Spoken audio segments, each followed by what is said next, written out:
ഏറെ കോളിളക്കം സൃഷ്ടിച്ച അല്ലെങ്കിൽ വിവാദമായ വണ്ടിപ്പെരിയാർ പോക്സോ കേസുമായി ബന്ധപ്പെട്ടാണ്. കാരണം പ്രതിയെ വെറുതെ വിട്ട നടപടിക്കെതിരെ ഈ പെൺകുട്ടിയുടെ അമ്മ ഹൈക്കോടതിയെ സമീപിച്ചിരിക്കുന്നു. പുനരന്വേഷണമാണ് ആവശ്യം. എന്തായാലും പ്രതിയെ സംരക്ഷിക്കാനൊക്കെ കാര്യങ്ങൾ നടന്നിട്ടുണ്ട്, ഗൂഢാലോചന നടന്നിട്ടുണ്ട് എന്നൊക്കെയാണ് ഹർജിയിൽ പ്രധാനമായും ആരോപിക്കുന്നത്.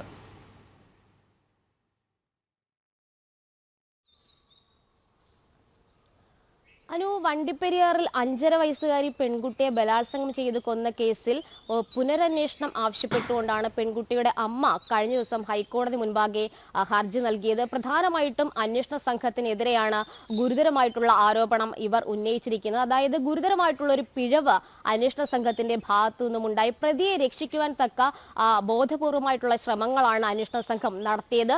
അതുകൊണ്ട് തന്നെയാണ് കീഴ്ക്കോടതിയിൽ ഈ തെളിവുകൾ അത് പര്യാപ്തമല്ലാതെ പോയതും. അതുകൊണ്ട് തന്നെ കൃത്യമായിട്ടുള്ള ഒരു അന്വേഷണം ഇക്കാര്യത്തിൽ വേണമെന്നുള്ളൊരു നിലപാട് തന്നെയാണ് ഹർജിക്കാരി ഹൈക്കോടതിയിൽ മുന്നോട്ട് വെച്ചിരിക്കുന്നത്. IPS റാങ്കിലുള്ള ഉദ്യോഗസ്ഥൻ, അതും ഹൈക്കോടതിയുടെ മേൽനോട്ടത്തിൽ അന്വേഷണം നടത്തണമെന്നാണ് ആവശ്യം. എന്തായാലും നേരത്തെ തന്നെ ഇതുമായി ബന്ധപ്പെട്ട് സർക്കാർ ഒരു അപ്പീൽ നൽകിയിരുന്നു. അതായത് ഈ കേസിൽ ഈ ഏകപ്രതിയായിട്ടുള്ള അർജുനെ കുറ്റവിമുക്തനാക്കിയതിനെതിരെയായിരുന്നു സർക്കാർ അപ്പീൽ നൽകിയത്. ആ അപ്പീൽ ഹൈക്കോടതി ഫയൽ സ്വീകരിക്കുകയും ചെയ്തിരുന്നു.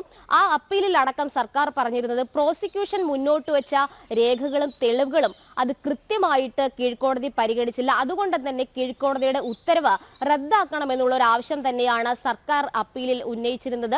എന്തായാലും സർക്കാരിന്റെ അപ്പീൽ നിലനിൽക്കെ തന്നെയാണ് കുട്ടിയുടെ അമ്മ ഇത്തരത്തിൽ പുനരന്വേഷണം വേണമെന്നുള്ള ഒരു ആവശ്യം മുൻനിർത്തിക്കൊണ്ട് ഹൈക്കോടതിയിൽ ഹർജി നൽകിയത്. അത് ഏറെ പ്രസക്തം തന്നെയാണ്. 2021 ജൂൺ മാസത്തിലാണ് ഈ കേസിനാസ്പദമായിട്ടുള്ള സംഭവം നടക്കുന്നത്. എസ്റ്റേറ്റ് ലായത്തിനുള്ളിൽ ഈ പെൺകുട്ടിയെ കെട്ടിത്തൂക്കിയ നിലയിൽ കണ്ടെത്തുകയായിരുന്നു. 3 വയസ്സ് മുതൽ പെൺകുട്ടി ബലാത്സംഗത്തിന് ഇരയായിട്ടുണ്ടെന്നായിരുന്നു കണ്ടെത്തിയത്.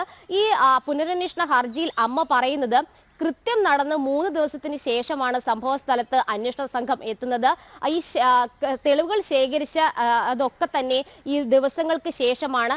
ശേഖരിച്ച തെളിവുകളാകട്ടെ ദിവസങ്ങൾക്കപ്പുറം കഴിഞ്ഞിട്ടാണ് കോടതിയിലും സമർപ്പിച്ചത്. ശാസ്ത്രീയ തെളിവുകളും അപര്യാപ്തമായി പോയി. ഇതിനൊക്കെ തന്നെ പിന്നിൽ അന്വേഷണ സംഘമാണുള്ളത്. അതുകൊണ്ട് തന്നെ അന്വേഷണ ഉദ്യോഗസ്ഥനെതിരെ നടപടി സ്വീകരിക്കണം എന്നുള്ളൊരു ആവശ്യം കൂടി ഈ പുനരന്വേഷണ ഹർജിയിൽ അമ്മ ഉന്നയിക്കുന്നുണ്ട്. എന്തായാലും ഏറെ കോളിളക്കം സൃഷ്ടിച്ച ഒരു കേസായിരുന്നു. പക്ഷെ ആ കേസിലെ പ്രതി ശിക്ഷ കിട്ടാതെ കുറ്റവിമുക്തനായ ഒരു സാഹചര്യത്തിൽ വലിയ രീതിയിലുള്ള പ്രതിഷേധം നാട്ടുകാരുടെ ഭാഗത്തുനിന്നും പൊതുസമൂഹത്തിന്റെ ഭാഗത്തുനിന്നും ഉയർന്നിരുന്നു. എന്തായാലും ഈ ഹർജിയിൽ, പുനരന്വേഷണ ഹർജിയിലും സർക്കാരിന്റെ അപ്പീലിലും ഹൈക്കോടതി എന്ത് നിലപാടെടുക്കുമെന്നുള്ളതാണ് ഏറെ നിർണായകം. എന്തായാലും ഹർജി ഹൈക്കോടതി ഇന്ന് പരിഗണിക്കുന്നുണ്ട്. പ്രാഥമിക നടപടി എന്നുള്ള രീതിയിൽ സർക്കാരിനോടടക്കം വിശദീകരണം തേടാനായിരിക്കും ആദ്യഘട്ട സാധ്യത. എന്തായാലും കോടതി വാർത്തകൾ തന്നെയാണ് അനു ഈ ഘട്ടത്തിൽ കൊച്ചിയിൽ നിന്ന് നൽകുവാനുള്ളത്.